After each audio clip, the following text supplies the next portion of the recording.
صلى الله العظيم لنا ولوالدينا ولمشائخنا صلى الله العظيم لنا ولوالدينا ولمشائخنا صلى الله العظيم لنا ولوالدينا ولمشائخنا ولجميع المؤمنين والمؤمنات من أمة محمد صلى الله عليه وسلم لا إله إلا الله وحده لا شريك له له الملك وله الحمد يحيي ويميت وهو على كل شيء قدير ولا حول ولا قوة إلا بالله العلي العظيم اللهم صل على سيدنا مولانا محمد اللهم صل على سيدنا محمد طب القلوب ودوائها وعافية الأبدان وشفائها ونور الأبصار وضيائها وعلى آله وصحبه وبارك وسلم اللهم صل صلاة كاملة وسلم سلاما تاما على سيدنا محمد الذي تنحل به العقد وتنصرج به الكرب وتنال به الرغائب وتغضى به الحوائج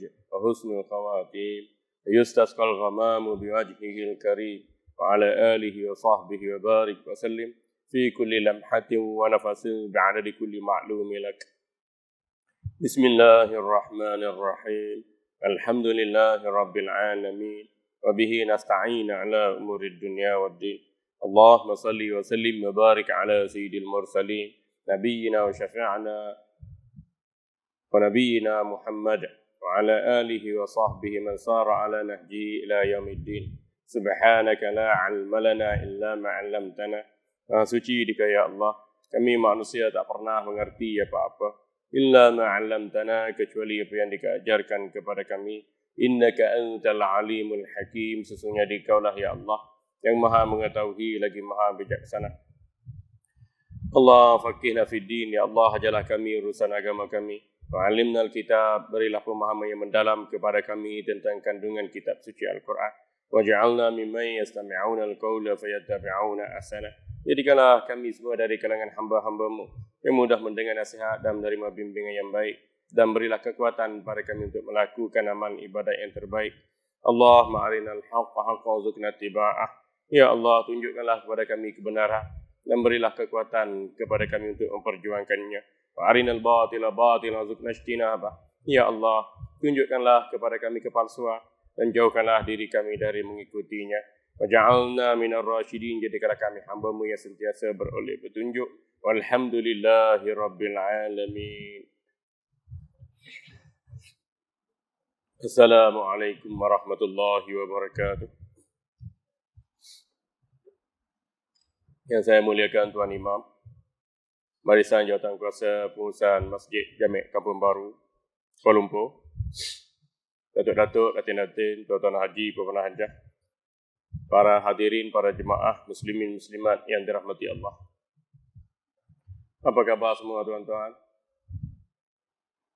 Alhamdulillah. Pagi ini pagi 15 Muharram 1438 Hijriah. Kita bersyukur kerana Allah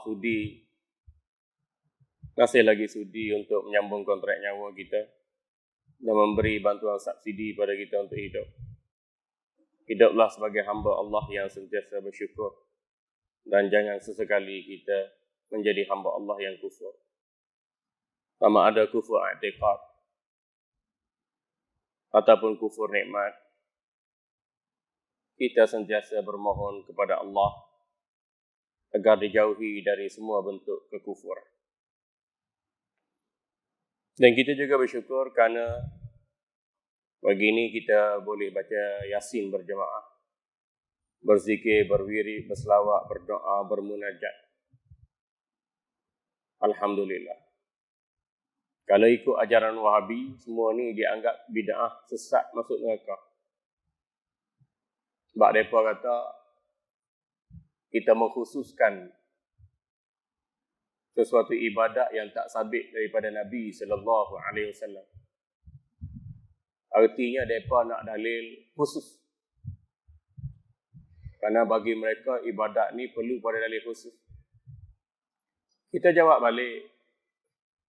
Baca Yasin, ramai-ramai zikir, ramai-ramai berdiri, ramai-ramai doa, ramai-ramai najak, ramai-ramai ni sunnah. Adakah ia perlu dalil khusus. Ada sunnah datang dengan dalil yang khusus. Ada sunnah datang dengan dalil yang umum. Kalau tak ada suruhan yang khusus, kita pegang kepada dalil yang umum. Kalau ada dalil yang khusus, kita pegang kepada dalil yang khusus. Pendalilan ni tuan-tuan, sumber kita ialah Al-Quranul Karim, As-Sunnah, Al-Ijma' dan Al-Qiyas.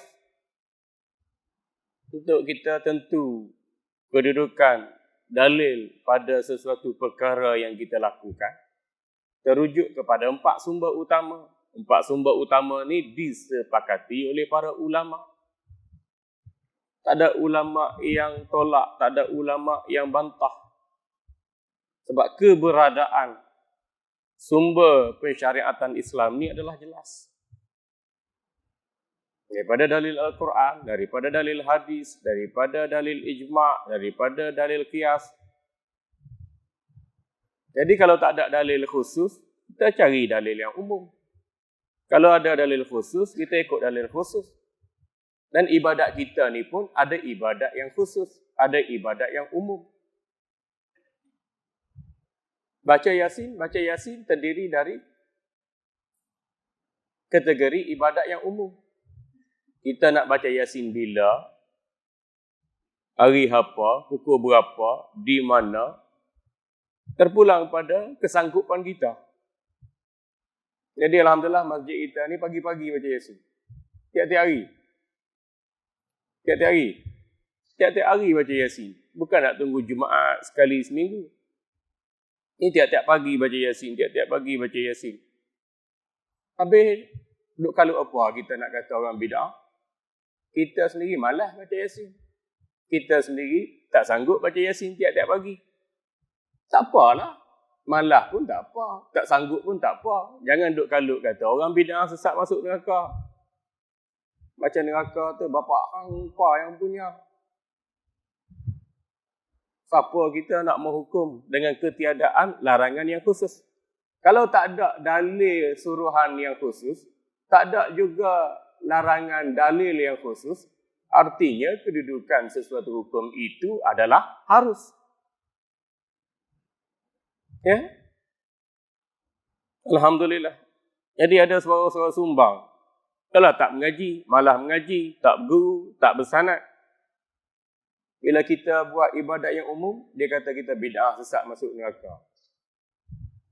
Ini jenis fahaman yang menyeleweng, tuan-tuan. Jadi kita jangan takut, kita buat amal ibadat ni ada sumbernya, ada pedomannya. Dan ulama' beri panduan kepada kita untuk kita yakin melakukan sesuatu perkara. Sama ada ibadat yang bersifat khusus atau ibadat yang bersifat umum. Ibadat yang bersifat khusus ni ibadat yang telah ditentukan keberadaannya. Seperti rukunnya, syarat sahnya, syarat wajibnya, sahnya, batalnya, sesuatu ibadat ditentukan. Sama ada oleh Al-Quranul Karim dengan dalil yang khusus ataupun hadis Nabawi Syarif dengan hadis yang khusus atau dengan ijma' dengan kesepakatan yang khusus ataupun qiyas. Hukum hakam yang sedia ada dikiaskan dengan hukum hakam yang baru berlaku. Ataupun kita melihat nas-nas yang sedia ada diekspresi untuk menerbitkan dalil-dalil yang baru terhadap benda-benda yang baru berlaku. Menjadikan Islam itu fleksibel, luas dan sentiasa memberi jawapan ke atas kemusykilan yang berlaku di kalangan umatnya. Alhamdulillah. Justru setiap masa, setiap zaman, setiap cabaran, setiap permasalahan, Islam sentiasa ada jalan keluar dan penyelesaian. Alhamdulillah. Manakala ibadat yang umum, ibadat yang kita boleh lakukan. Yang tak terikat dengan rukun, yang tak terikat dengan syarat sah. Berarti kita kata nak baca Yasin pagi ke, petang ke, malam ke, nak zikir sir ke, secara senyap, nak zikir berjemaah secara jahar ke, nak wirid panjang ke, nak wirid pendek ke, nak wirid seorang ke, nak wirid ramai-ramai ke, nak doa seorang ke, nak doa ramai-ramai ke, silakan. Bergantung kepada kemahuan dan kesanggupan kita. Jangan nak kata-kata mulut kata, ni bid'ah, sesat masuk neraka, Nabi tak buat. Dan kaedah fiqh menyebut, tarku ala syai' la yadullu ala tahrim. Nabi SAW meninggalkan sesuatu perkara, tidak semestinya perkara itu dikira haram. Kadang tinggal tu sebab perkara tu harus dibuat, harus untuk ditinggal. Tinggal tu untuk menunjukkan bahawa sesuatu perbuatan itu sunat. Sama ada kita nak buat, digalakkan untuk buat, atau kita ingin baginda sallallahu alaihi wasallam terlupa dengan naluri kemanusiaan yang biasa ada pada baginda sallallahu alaihi wasallam. Banyak riwayat yang sahih menunjukkan baginda sallallahu alaihi wasallam juga insan biasa yang terlupa. Nah, inilah yang melambangkan keluasan Islam dalam sesuatu kes dan tidak bersifat rigid, jumud ataupun terlalu ekstrim atau keras. Alhamdulillah. Jadi untuk orang awam seperti kita tuan-tuan, mazhabul awam, mazhabul mufti. Petunjuk untuk orang awam ini dia ikut mazhab yang ada pada mufti. Atau mufti-mufti kita sepatutnya pegang pada mazhab. Jangan jadi macam mufti pasir berdegu. Dia tak pegang pada mazhab. Lepas tu nak menyalahkan orang berpegang dengan mazhab. Lepas tu nak paksa orang ikut mazhab dia. Ayah. Tak boleh. Tak ada mufti yang bebas daripada mazhab. Sebab mazhab itu dibina oleh ulama mujtahid. Mujtahid mustaqil atau mujtahid mutlak. Dan kedudukan ulama mujtahid itu diperakui oleh ulama-ulama mujtahid yang lain. Seperti ulama mujtahid fatwa, ulama mujtahid mazhab. Paling tinggi sekali, ulama mujtahid mustaqil atau mujtahid mutlak. Itu dia boleh buat mazhab sendiri. Berdasarkan kaedahnya sendiri. Sama ada nak ambil Al-Quran, sunnah, ijma', qiyas, masalah mursalah, istihsan, urus, syarak man qablana, nak menilai ke sesuatu hadis daif, qaulus sahabi, amalul ahlul Madinah, dan lain-lain. Bukan senang nak sampai darjat ulama mujtahid atau ulama mujtahid mustaqil. Seperti Imam Hanafi, Imam Syafi'i, Imam Maliki, Imam Hanbali, Imam Auza'i, Imam Tabari. Bukan senang. Tapi malangnya orang sekarang ni tak mengaji ilmu, tak menguasai ilmu. Tidak ada sanad dalam pengajian atau perguruannya. Hanya baca internet, Facebook, Twitter, Instagram, buat kesimpulan agama dengan mudah. Itu nak menyalahkan orang lain. Itulah gaya dan style Wahabi. Jadi mudahnya tuan-tuan, kita mengaji, kuasai ilmu, jangan jadi macam Wahabi. Jangan jadi macam Syiah. Jangan jadi macam liberal. Itu buat-buat sesat belaka tuan-tuan. Hati-hati. Di akhir zaman ni kita kena jaga agama dengan ilmu. Lebih penting daripada kita jaga harta, benda, kuasa, tahta, rupa dan glamour. Mudah-mudahan kita dimuliakan oleh Allah sempena dengan bulan Muharram yang mulia. Tuan-tuan hadirin yang dirahmati Allah, pagi ini kita sambung pelajaran kita muka surat 37. Menanggalkan selipar atau kasut ketika bersolat. An Sayyidina Abdullah bin Sa'ib قال حضرت رسول الله صلى الله عليه وسلم يوم الفتح wa shalla fil ka'bati fa khala'a na'layhi fa wada'aha an yasarihi. Atau kama qala Nabi sallallahu alaihi wasallam. Maksudnya Sayyidina Abdullah bin Sa'ib radhiyallahu anhu meriwayatkan bahawa saya pernah mendatangi Rasulullah sallallahu alaihi wasallam pada hari penaklukan kota Makkah. Penaklukan kota Makkah menjelaskan pada kita baginda sallallahu alaihi wasallam menakluki kota Makkah atau membuka kota Makkah ketika itu di era jahiliyah dengan tanpa menumpahkan setitis darah. Jadi Sayyidina Abdullah bin Sa'ib ni datang jumpa Nabi sallallahu alaihi wasallam pada hari pembukaan kota Makkah dan dia melihat Nabi sallallahu alaihi wasallam menunaikan solat di dalam Kaabah sambil menanggalkan kedua selipar. Nabi sallallahu alaihi wasallam pakai selipar, tuan-tuan. Zaman dulu pakai selipar.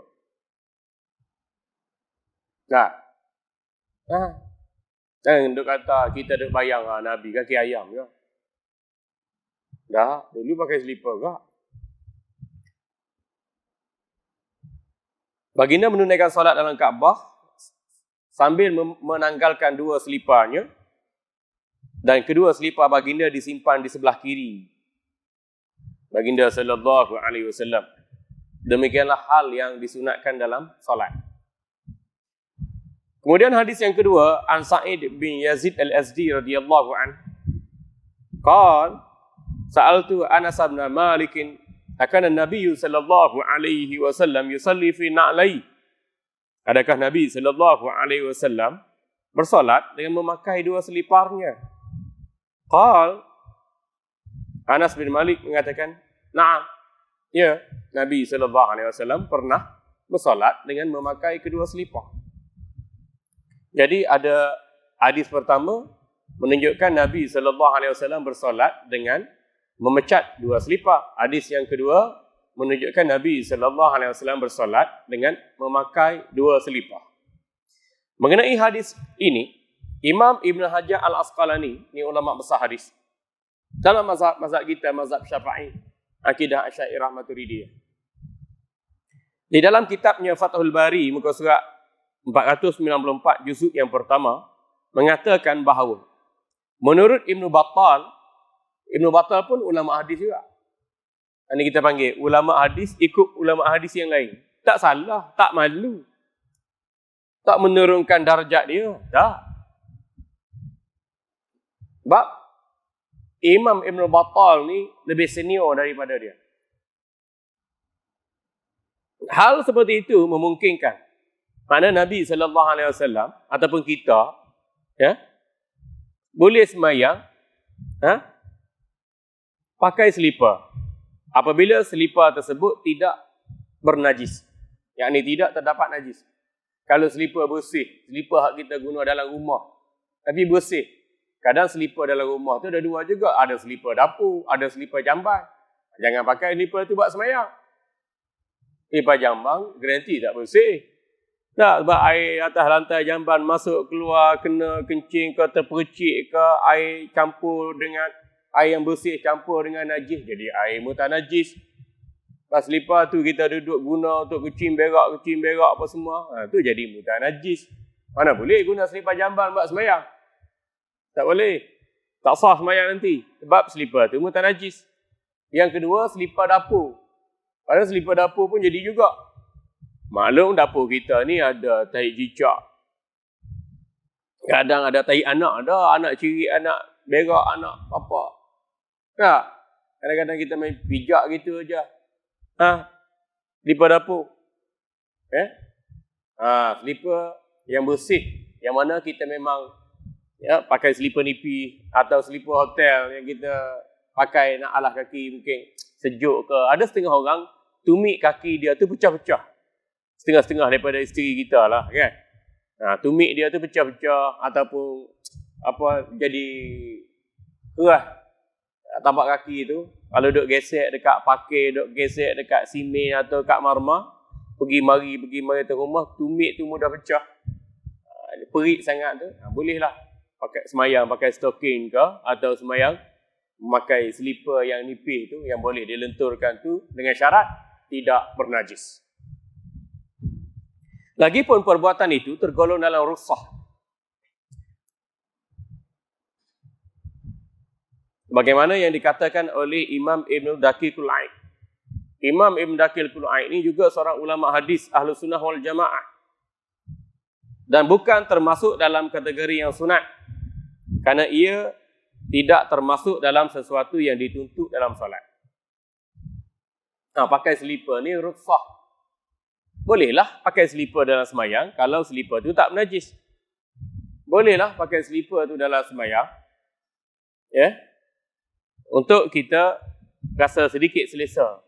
Boleh jadi permukaan lantai rumah kita tu keras. Atau lantai masjid tu keras. Tapi slipper tu bebas daripada najis dan slipper tu slipper yang bersih. Ya. Dan pemakaian slipper ni terdiri dari kategori rukhsah, kebenaran atau kelonggaran yang diberikan oleh hukum syarak. Dengan sebab tertentu atau syarat tertentu. Itu rukhsah. Tuan-tuan kena faham istilah. Satu rukhsah, satu azimah. Azimah ni hukum yang biasa. Solat zuhur 4 rakaat, kita semayang 4 rakaat. Solat asar 5 rakaat, solat asar 4 rakaat, kita semayang 4 rakaat. Tapi kalau kita azimah, azimah ni hukum tetap lah. Azimah ni solat zuhur 4 rakaat, kita semayang 4 rakaat. Solat asar 4 rakaat, kita semayang 4 rakaat. Kalau rukhsah, kelonggaran yang diberikan oleh hukum syarak dengan sebab dan syarat tertentu.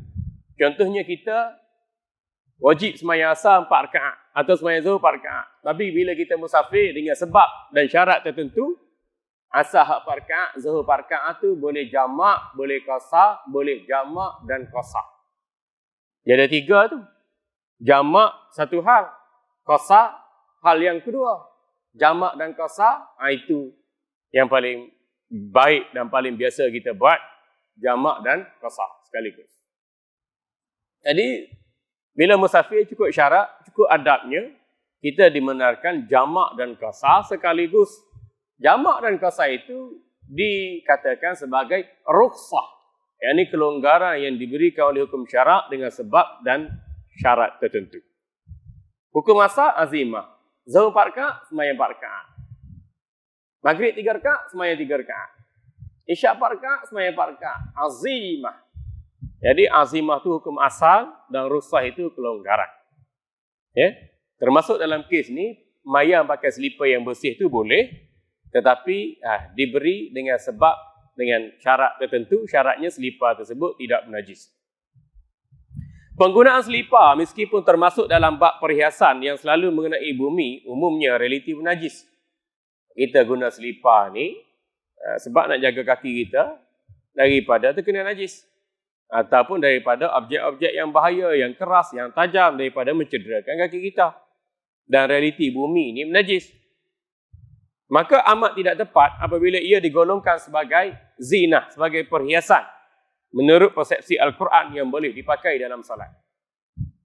Ada dalam ayat Al-Quranul Karim disebutkan, Khuzu zinatakum 'inda kulli masjidin.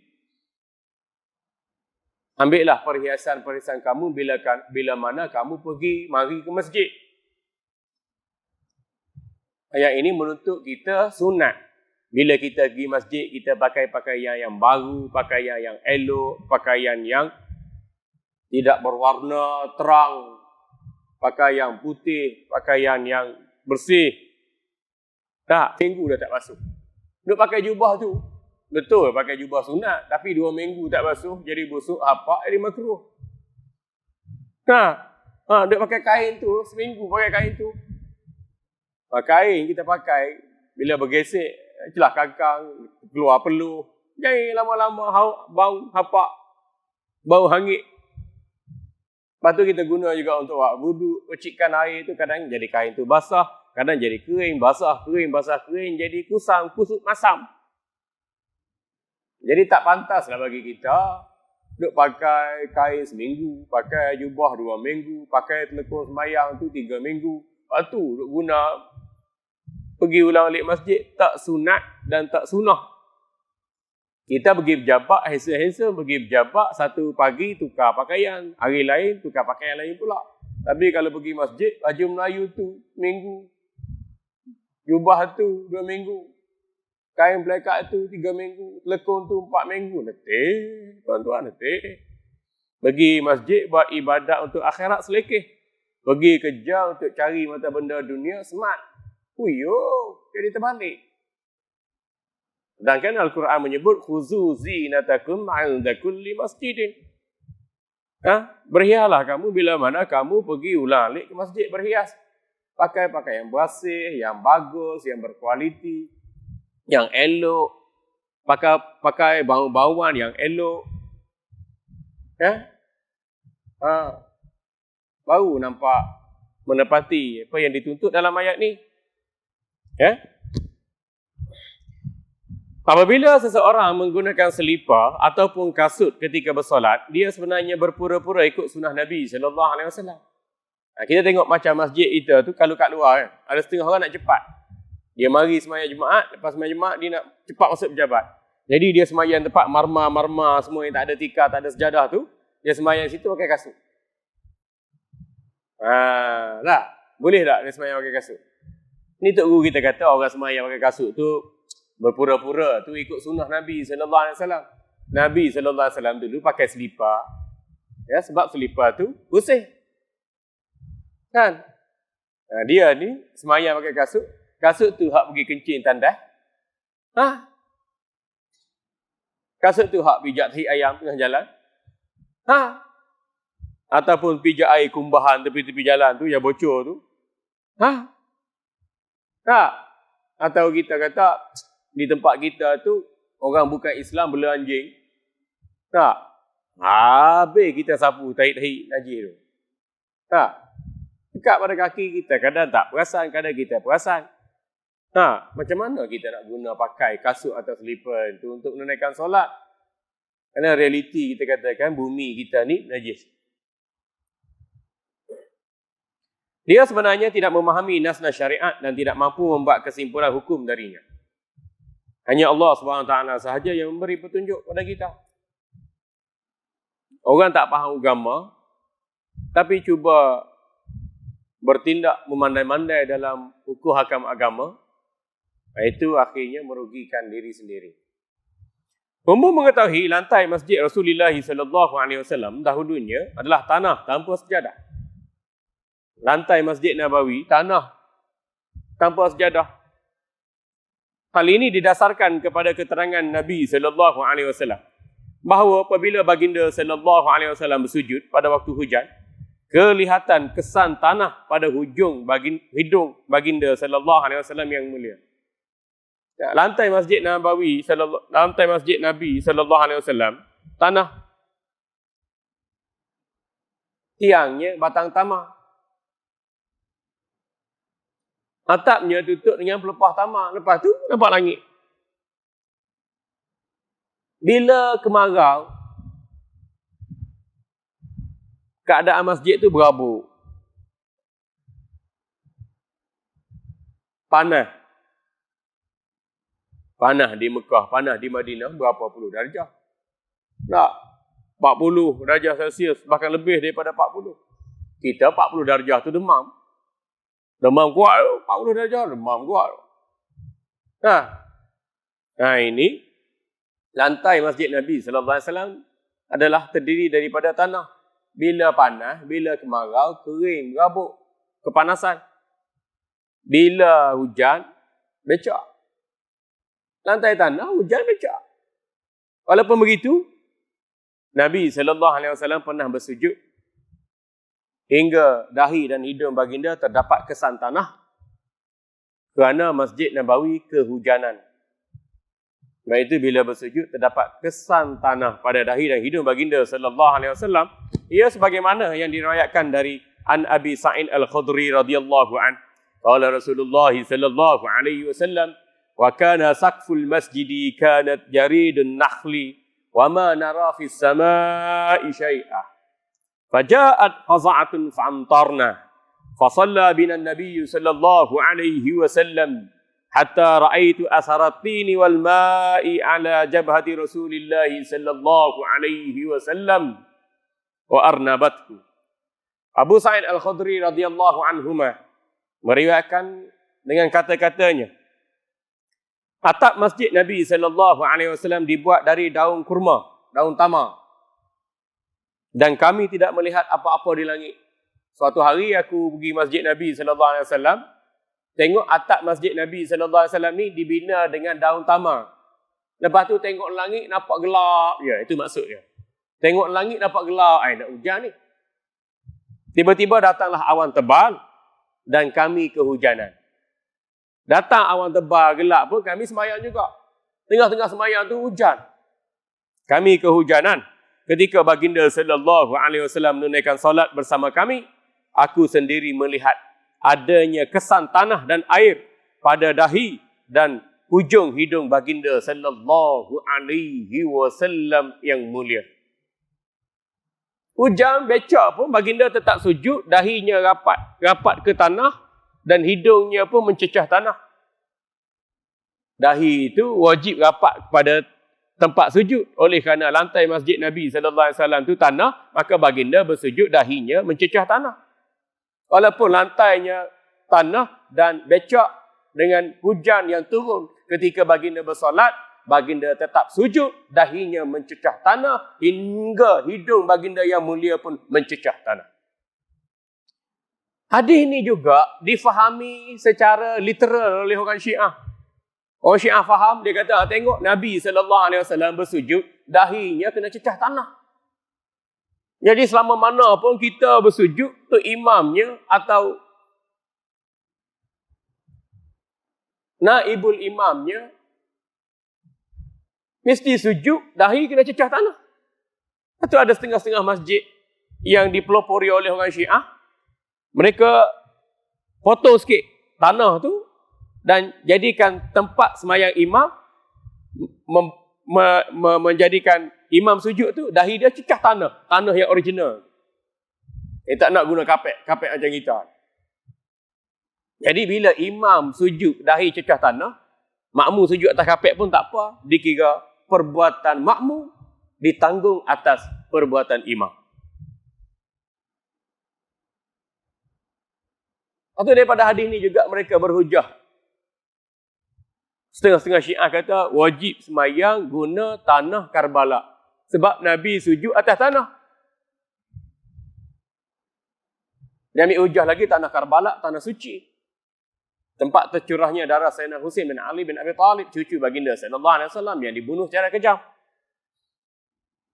Dan Nabi dah bayangkan situasi pembunuhan kejam ke atas cucunda baginda sallallahu alaihi wasallam itu.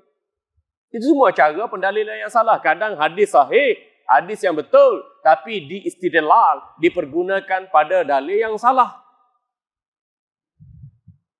Ini antara pengambilan dalil yang dibuat oleh orang Syiah. Kita kata dalil itu bukan kata wajib sujud atas tanah. Wajib sujud atas tempat sujud. Kalau tempat sujud itu atas marmar, kita semayang sujud atas marmar. Kalau tempat semayang itu tanah, betul-betul tanah, kita boleh letak hamparan. Hamparan kain ke, sejadah ke, tuala ke, atau kertas ke. Tak semestinya tanah secara zat, secara ain, secara hakiki. Ni kita boleh tengok. Tak. Kemudian hidung Nabi SAW. Yang objek yang patut rapat ketika sujudnya ada 7. Sahabat meriwayatkan, Kunna numirna an nasjuda ala sab'ati a'zumin. Kami diperintahkan bersujud dalam solat dengan menggunakan 7 anggota badan. Dahi yang pertama, yang kedua 2 telapak tangan, 3, 2 lutut, 5, 2 hujung jemari kaki yang dilenturkan, jadi 7. 7 ni wajib dirapatkan ketika bersujud, walaupun dalam satu lahzah, dalam satu masa. Minimal kita kata 2 saat.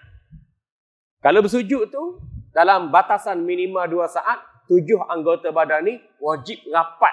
Walaupun seketika, walaupun satu lahzah, walaupun dalam tempoh minimal 2 saat. Kalau 7 anggota badan ni tak rapat dalam tempoh minima 2 saat 1 lahzah, tak sah salat. Sebab perintah tadi, kunna numirna an nasjuda ala sab'ati a'zumin. Dan di samping dalil-dalil yang lain yang mewajibkan kita bersujud dengan sempurna.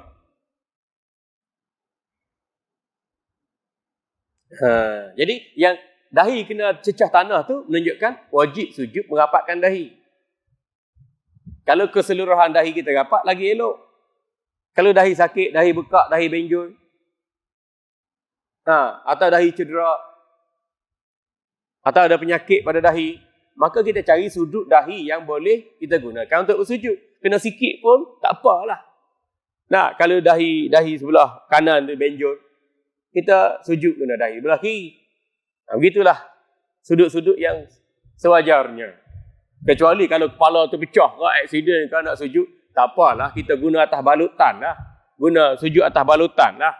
Nah, ada kita wuduk, boleh guna wuduk pun guna pada tempat-tempat yang wajib dibasuh saja. Atau kalau balutan kepala sebab cedera, sebab luka, kita bersujud dengan menggunakan balutan. Sebab ketika itu, kecederaan kita atau keuzuran kita menjadi penghalang untuk kita sujud secara normal, secara sempurna. Ya?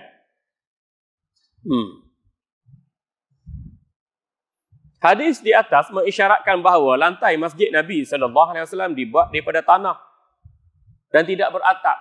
Pelepah tamar benarnya letak gitu je, letak gitu. Benarnya tak ada atap pun. Tapi letak jugalah awak lebih kurang. Tengok masjid Nabi SAW.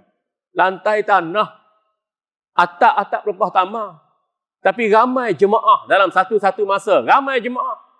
Diriwayatkan dalam hadis-hadis yang lain. Ada lebih 200 orang. Ada sampai 300 orang. Lebih. Satu-satu masa.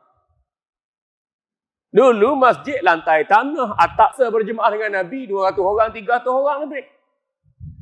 Kita ni masjid kapek. Kapek pula hak mahal. 10,000, 100,000 kapek.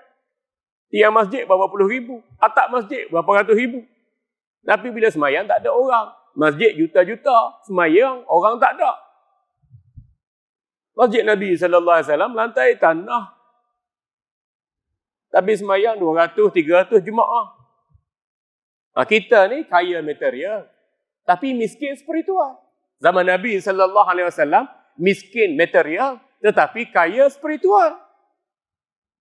Beza antara kita, manusia sama manusia. Hamba Allah sama hamba Allah. Tapi kualiti ilmu, iman dan amal jauh. Beza kita dengan baginda SAW, para sahabat, para tabi'in, para ulama, para awliya. Walaupun jauh beza, tak apalah, kita mengikuti dan meneladani mereka. Alhamdulillah. Lantaran itu dibolehkan bagi menunaikan solat dengan memakai 2 selipar. Kerana lantai tanah, sebab panas, sebab becak, mereka solat pakai selipar tak apa. Sebab selipar itu dah dipastikan suci daripada najis. Manakala masjid kita sekarang sudah dilengkapi dengan permaidani atau sejadah. Di samping itu disediakan pula rak-rak kasut atau selipar. Apabila kasut atau selipar tersebut dibawa ke dalam masjid dan dipakai waktu menunaikan solat, ia akan mengotorkan permaidani atau sejadah masjid. Mengotori tempat-tempat solat bertentangan dengan ajaran Islam yang menekankan kebersihan dan keindahan tempat-tempat ibadat. Khususi natakum 'inda kulli masjidin tu, wa imma orang tu pergi masjid, dia bawa perhiasan dia, bajunya, perfume dia, kereta dia, basikal dia, kalau dulu unta dia, keldai dia buat elok-elok, comel-comel, cantik-cantik hias pergi masjid, boleh pahala. Dan kadang setengah orang kita ni mari masjid naik motor. Pergi kenduri kahwin naik kereta besar. Terbalik. Mari masjid lah naik kereta besar, naik motor besar. Kenduri kahwin tu, tak terpulang lah tu urusan dunia. Dan kalau kita bawa ke masjid tu kereta, bawa masjid tu anak, bini ke, apa nama ni, motor ke, itu jadi saksi di akhirat. Jangan jadi terbalik, kita pergi pejabat naik kereta besar, pergi masjid jalan kaki. Pergi masjid naik kereta besar, pergi pejabat naik kereta besar. Kalau ada parking. Itu satu hal juga. Yang jadi terbalik kita. Pergi pejabat smart, pergi masjid selekeh. Terbalik kita. Tu. Ataupun kita kata, tandah rumah jaga bersih licin. Tapi tanah masjid gencing pun tak basuh. Gitu. Nak katakan tanah masjid tu pakai kencing semua. Tak ada orang flush. Tak ada orang jiru air je tu. Pakai kencing, hancing je. 3-4 orang kencing dah hancing dah. Tak, kalau tak basuh satu hari tu baru hancing itu. Kalau tandah rumah kita jaga, tanah masjid lagi kita jaga. Hak rumah kita tu hak peribadi kita. Hak masjid tu hak Allah, hak agama. Mengotorkan tempat-tempat ibadat bertentangan dengan ajaran Islam. Jaga masjid. Jangan tunggu AJK buat kerja aja. Ni AJK kebersihan. Ni orang ni orang ni. Ni budak kerja. Kita nampak sampah ambil terus. Kita nampak sampah bersih terus. Kita nampak tanda hancing jiruh terus. Ini tidak. Ni orang lain kencing ni. Bukan saya. Nak tunggu itu habis kita. Allah.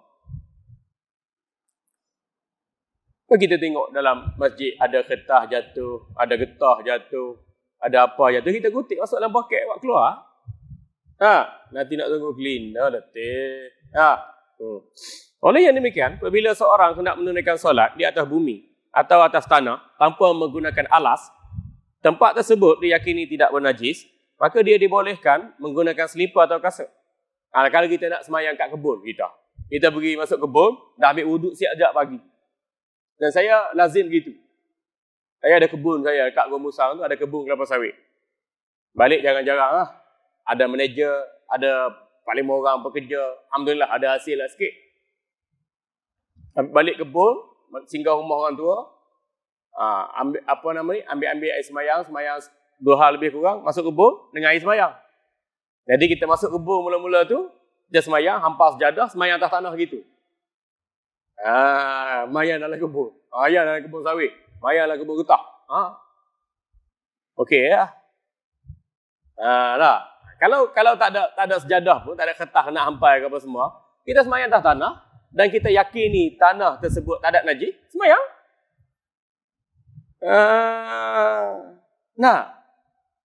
Ingat tuan-tuan, tempat kita bersujud tu jadi saksi antara kita dengan Allah di akhirat. Lepas tu kita cari banyak mana masjid sekalipun. Pergi mana kampung, mana daerah, mana bandar, semayang masjid. Itu jadi saksi antara kita dengan Allah di akhirat. Sebab kita sujud tu atas batu, atas sening, atas marmar, atas kapek, atas jadah. Itu barang kes di akhirat tuan-tuan. Kalau barang kes di mahkamah tinggi, mahkamah rayuan, mahkamah persekutuan pun, kita kecup perut. Jadi kalau barang kes yang menjadi peguam bela kita di akhirat, kita selamat. Carilah banyak-banyak mana masjid pun, surau pun. Kita berhenti, kita semayang. Ini kebanyakan kita, berhenti masjid, berhenti surau, anak nak kencing, anak nak berak, tinggal pamper dalam tong sampah. Itu tak senonoh. Kita cari masjid, cari surau untuk semayang. Hak lain-lain tu soal kedua, soal ketiga lah tuan-tuan. Baik, fokus pada kita. Kalau kita nak semayang atas tanah di kebun sekalipun, pastikan tanah sekitar yang kita nak semayang tu tidak bernajis. Tidak bernajis. Kita boleh letak hamparan. Kalau tak ada hamparan pun, kita semayang atas tanah tu, pastikan tidak bernajis. Dan kita boleh pakai kasut atau selipar yang bersih. Di samping itu, disyaratkan juga, selipar atau kasut tersebut fleksibel. Artinya, ia boleh dilenturkan, dibengkokkan, sewaktu jemari kaki digunakan untuk sujud. Kan kita jemari kaki kita ni, kalau kita gunakan untuk sujud, kita lenturkan dia. Atau kita tekan jari jemari kaki itu jadi bengkokkan sikit kan? Tu kita tekan sikit tu, kita rapatkan jari jemari kaki tu. Jadi kasut atau selipar yang kita guna nak semayang atas tanah dalam kebun tu, biarlah hujung jari kaki kita tu boleh dibengkok, dilenturkan. Tu. Apabila selipar atau kasut berkenaan keras seperti kasut tentera dan tidak dapat dibengkokkan, maka solatnya tidak sah. Hal ini akan dijelaskan nanti insya-Allah Subhanahu wa taala. Kalau kasut tentera lain. Sebab tentera dalam kes lain. Tentera ni dia kawal perbatasan bagi menjaga keselamatan dan keamanan negara. Dia boleh semayang dengan gile-gile. Orang ni semayang, orang ni berkawal. Orang ni semayang, orang ni berkawal. Orang ni semayang, orang ni kawal. Jadi kalau keselamatan tidak diancam, semayang buka kasut di surau macam biasa, di masjid yang biasalah. Walaupun di perbatasan negara. Tapi kalau dalam kawasan ancaman, kawasan perang, bolehlah ulama beri fatwa semayang pakai kasut dengan syarat kasut tu suci. Tak ada dah nak buka kasut nak apa, takut musuh datang terus menyerang. Oh, kita baru nak pakai kasut, orang dah tembak kita, dah bunuh, dah masuk jajah negara kita. Itu dalam hal yang daruri, menjaga keselamatan negara dari ancaman. Begitu juga dengan polis. Begitu juga polis hak kawal keselamatan dalam negeri. Polis ke askar ke wajib semayang. Kena tengoklah tahap ancaman tu. Kalau ancaman sekarang ni tak bahaya, semayang di surau, di masjid kan biasalah. Nak. Tapi kalau ancaman tu sedang mara, kita wajib juga semayang. Dan keadaan semayang tu boleh dilakukan dengan berdasarkan pada sebab dan syarat tertentu. Boleh pakai kasut. Kalau dalam keadaan yang daruri. Dengan syarat kasut tu bersih. Hal ini akan dijelaskan nanti insya-Allah. Akan tetapi dalam keadaan perang, hal ini boleh diatur sedemikian rupa sehingga dibolehkan seseorang memakainya. Hanya Allah SWT saja yang maha mengetahui. Dalam perang tu dikira dalam darurat lah. Musuh datang menyerang, nak menjajah, nak membunuh, maka askar polis wajib juga semayang. Semayang itu dalam keadaan darurat. Termasuk kita, kalau musuh kejar nak bunuh kita, orang mengamuk nak bunuh kita sekalipun, kita masih lagi belum semayang, dalam keadaan kita lari, boleh kita solat sambil berlari, atau solat sambil berjalan kaki, atau solat sambil naik kenderaan.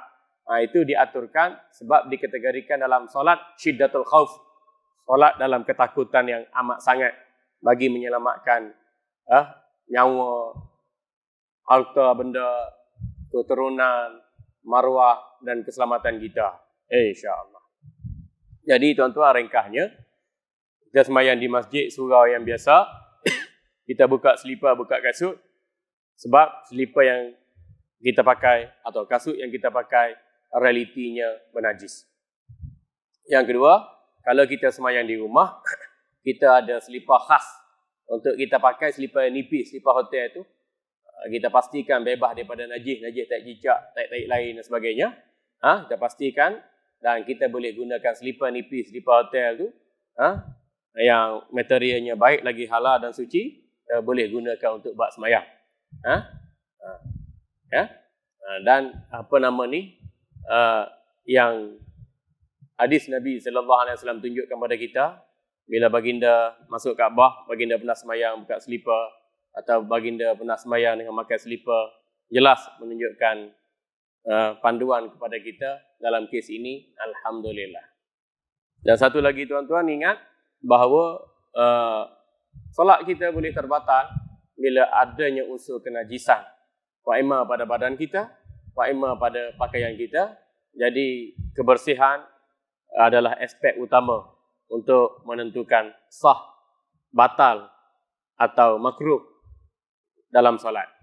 Manakala bila kita berhias-hiasan dalam solat, pakai jubah yang baik, baju yang baik, kain yang baik, lekung yang baik, terdapat pahala sunat.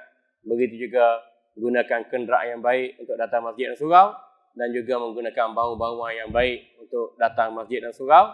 Jadi Islam mengutamakan kemas, bersih dan rapi bagi penganut-penganutnya.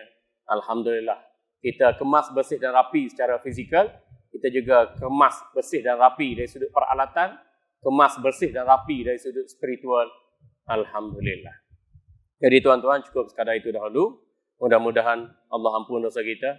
Allah beri kita ilmu yang bermanfaat. Manfaat dunia dan manfaat akhirat. Alhamdulillah. Sa'adah, silakan.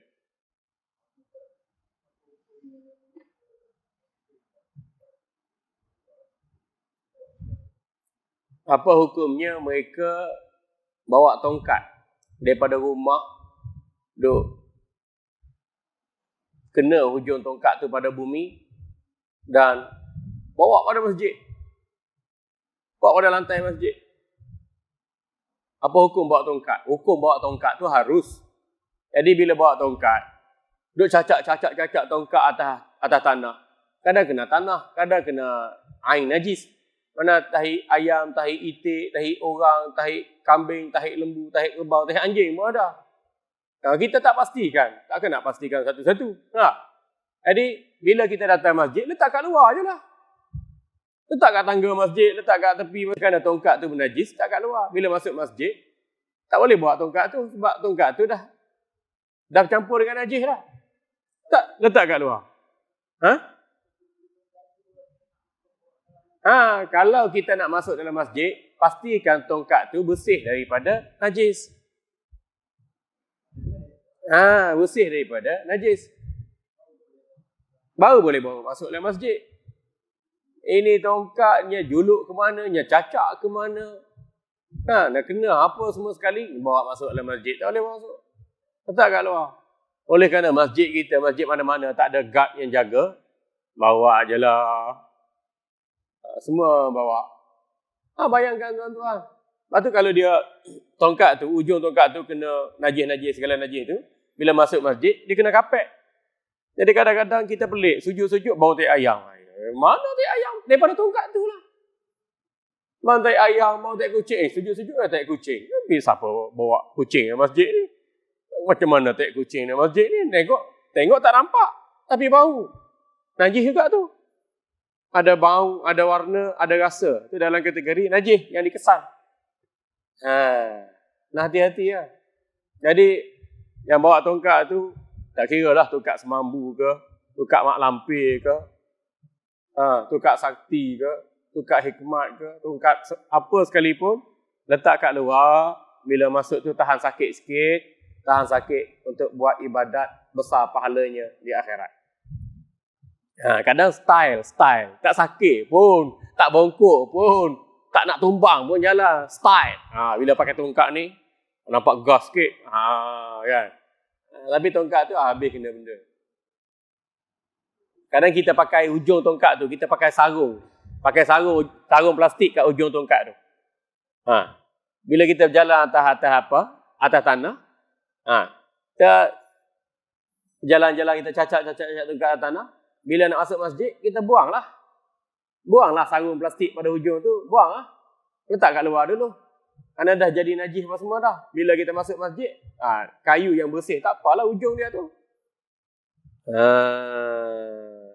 Ya, jadi hati-hati ya. Supaya tidak mengotori masjid, kerana mengotori masjid dengan najis hukumnya haram. Ya. Lagi? Ada apa lagi? Berkenaan dengan wheelchair. Kita sorong tu. Tu kadang-kadang orang dia guna rumah wheelchair. Bila dia nak pergi mana-mana, naik kereta. Wheelchair letak dalam bonet kereta. Bila nak sampai masjid, wheelchair tu dibuka. Pun nak kena perhatikan wheelchair tu jangan sampai terkena najis. Kalau sampai terkena najis, semayang dengan menggunakan wheelchair bernajis, batalnya semayang. Sebab wheelchair tu menajis dan kita menanggung najis. Atau ditanggung oleh najis. Tak sah salat. Dalam keadaan wheelchair tu bernajis. Itu nak kena tengok. Kadang-kadang bapak dah uzur, mak dah uzur, anak tukang tolak je. Tak kira najis ya, gasak. Yang penting bapak nak pergi sembahyang jemaah. Yang penting bapak nak pergi sembahyang berjemaah. Nak tengok benda-benda itu. Ataupun tongkat yang stroke tu ke, tongkat yang orang kecil manis tu ke, tongkat yang 4 tu, yang dia tolak sendiri, nak gagahkan badan tu. Pun kena tengok. Dipastikan benda tu najis atau tidak. Kalau tak najis, boleh masuk masjid, boleh gunakan alat bantuan untuk solat. Kalau najis, tak boleh masuk masjid. Kalau masuk masjid keadaan peralatan tu najis, maka hukumnya haram kerana mengotori masjid selaku tempat ibadat yang dimuliakan oleh Allah. Lepas tu kita takut orang lain terkena dengan kesanan najis berkenaan, jadi merosak atau membatalkan ibadat orang lain. Na'udzubillahi min zalik. Ya. Apa hukum beri salam orang tak jawab? Beri salam hukumnya sunat. Menjawab salam hukumnya wajib. Jadi orang yang tak jawab salam kita tu hukumnya berdosa. Ada setengah orang nakal kata, Assalamualaikum, tak jawab berdosa. Mungkin orang tu berbalah ke. Kadang setengah tu Anak teruna kita nak mengorak anak dara. Dia kata, "Cik adik, Assalamualaikum." Tak jawab, dosa. Lepas tu cik adik jawab, "Salam." Marah. Kan? Dia sunat kita beri salam, jawab sama sebagaimana yang diberikan. Kalau orang beri kita, "Assalamualaikum." Kita jawab, "Waalaikumsalam." Atau kita jawab lebih panjang daripada salam yang diberikan. Ya? Itu ada ayat Quran yang menyebutkan demikian. Kalau orang beri kita Assalamualaikum, kita jawab Waalaikumsalam warahmatullahi, lebih baik. Dia bukan sekadar menyahut salam yang wajib, tapi jawapan tu lebih panjang adalah lebih baik. Kalau orang beri salam kepada kita Assalamualaikum warahmatullahi, kita jawab Waalaikumsalam warahmatullahi wabarakatuh. Kalau orang beri salam Assalamualaikum warahmatullahi wabarakatuh, kita jawab Waalaikumsalam warahmatullahi wabarakatuh wa ridwanuh wa maghfiratuh. Tu. Biasa orang kita ni Assalamualaikum. Waalaikumsalam. Kita tambah lagi. Maknanya kita yang menjawab lebih dapat banyak pahala daripada yang memberi salam. Alhamdulillah. Kalau Cina, India, orang kafir, orang Yahudi, orang tak ada agama, etis, beri salam pada kita, Assalamualaikum. Kita nak jawab apa? Kita nak jawab apa? Sebab salam-salam tu doa. Salam-salam tu sebenarnya doa. Khabariyah lafzan, insyaiyah makna. Tu kalimah doa iyah tu. Kalau orang kafir kata Assalamualaikum, kita boleh jawab Waalaikumsalam. Boleh? Ataupun kita jawab Waalaikum. Assalamualaikum. Alaikum. Kita jawab Alaikum. Kalau kita tak jawab pun boleh. Pernah orang Yahudi, dia lafazkan kepada Nabi, Assalamualaikum. Mampu engkau wahai Muhammad. Nabi pun jawab, Waalaikumsalam. Mu yang mampu. Sebab sam tu mampu. Salam tu maksudnya hiduplah, selamatlah kamu, rahmatlah kamu. Kalau orang kafir mudahnya, kalau orang kafir beri kita salam, Assalamualaikum, kita letak tangan kat dada. Adab kita. Ataupun kalau dia Assalamualaikum, dia hulur tangan, dia perempuan. Perempuan Tokyo, Cina ke India ke Hindu ke Buddha ke. Assalamualaikum, dah lah beri salam. Hulur tangan pula. Kita pun letak tangan kita. Kita kata, macam tu je. Kita tunduk hormat gitu je. Cukup lah. Ataupun Assalamualaikum. Waalaikum. Jawab. Selamat sejahtera kat tamu. Atasmu. Tu. Cara dia. Ataupun kalau mereka kata Assalamualaikum, kita pun jawab Waalaikumurrahmah. Salam sejahtera kat atasmu, kita kata moga Allah beri rahmat padamu, Allah beri hidayah. Ataupun Waalaikum hidayah. Allah beri hidayah padamu. Terdoakan, mudah-mudahan dia beri salam pada kita, Allah beri hidayah pada dia. Jadi dia masuk Islam. Alhamdulillah. Kalau tak jawab mungkin sombong lah. Tak jawab mungkin sombong. Assalamualaikum. Ya, sombong. Kita bagi bahasa isyarat. Boleh. Assalamualaikum. Kita pun bagi bahasa isyarat. Ataupun Assalamualaikum. Kita kata Alaikum. Ataupun Assalamualaikum. Alaikumul hidayah. Allah beri hidayah bagimu. Gitu. Lebih baik. Orang beri salam pada kita, kita doa Alaikumul hidayah. Allah bagi hidayah pada kamu. Sebab rahmat ni tafsiran dia luas. Rahmat ni tafsiran dua. Rahmat juga hidayah. Rahmat juga keampunan. Rahmat juga kesejahteraan. Rahmat juga keselamatan. Luas. Jadi mudah ya. Tergantung pada kita lah. Bagi saya, Alaikumul hidayah.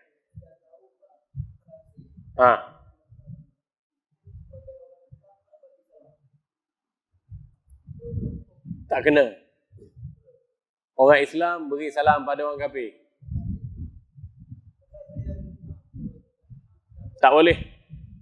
Bagaimana kita nak kata orang kafir itu selamat? Dia tak selamat dunia akhirat. Ya, wajib tegur.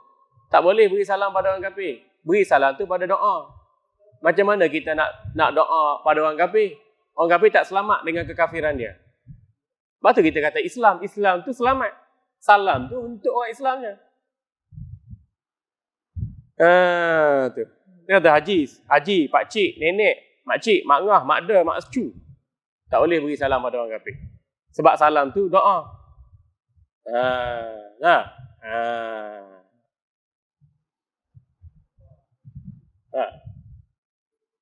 Beri pelajaran pada mereka.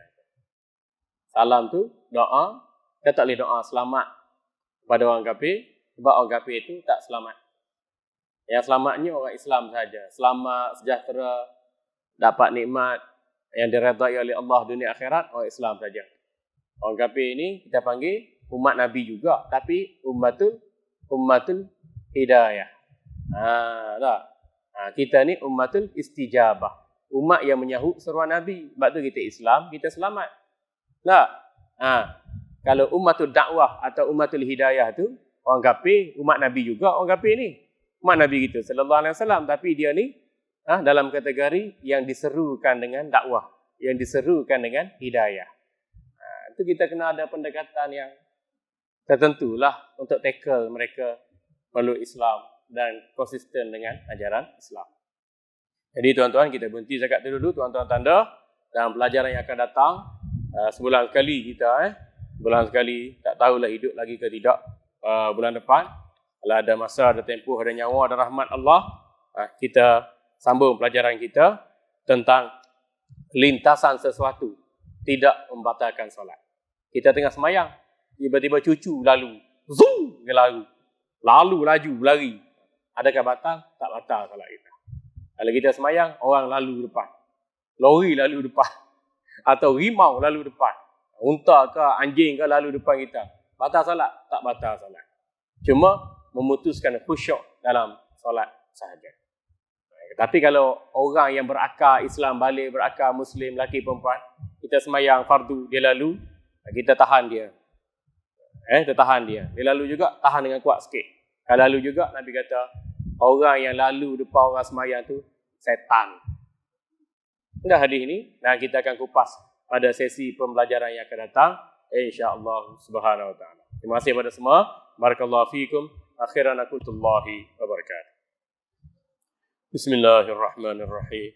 Alhamdulillahi rabbil alamin. Wassalatu wassalamu ala asyrafil anbiya'i wal mursalin wa ala alihi wa sahbihi ajma'in.